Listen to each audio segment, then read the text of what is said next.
ఒక నది ఒడ్డున ఉన్న మర్రి చెట్టుపై ఒక పావురం నివసిస్తుంది. దానికి నదిలోని నీటి ప్రవాహంలో కొట్టుకుపోతున్న ఒక చీమ కనపడింది.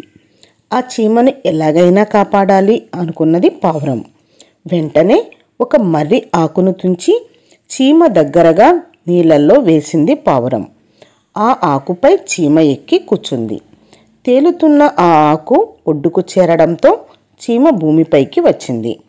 పావురం చేసిన సహాయానికి ధన్యవాదాలను తెలియచేసింది చీమ. చీమ కొంత దూరం ప్రయాణం చేస్తూ విల్లంబులతో అటువైపు వస్తున్న ఒక వేటగాడిని, ఆ వేటగాడు పక్షుల కోసం 4 వైపులా గాలించడం, చెట్టు కొమ్మపై కూర్చుని తినడంలో నిమగ్నమైన పావురాన్ని కూడా వేటగాడు చూడడం కూడా చీమ చూసింది.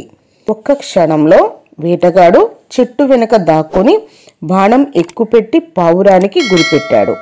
ఇది గమనించిన చీమ పరుగుతో వేటగాడిని సమీపించి కుట్టింది. బాధతో వేటగాడు అరిచాడు. బాణం గురి తప్పి పావురం పక్క నుండి దూసుకుపోయింది. పావురం అక్కడి నుంచి మరొక చోటుకు ఎగిరిపోయింది. తాను ఎలా రక్షించబడ్డానన్న సంగతి పావురానికి తెలియలేదు. కానీ చీమకు మాత్రం తాను పొందిన ఉపకారానికి ప్రత్యుపకారం చేసినందుకు సంతోషంగా ఉంది. మంచివారికి తెలియకుండానే ఉపకారం జరుగుతుంది మరి.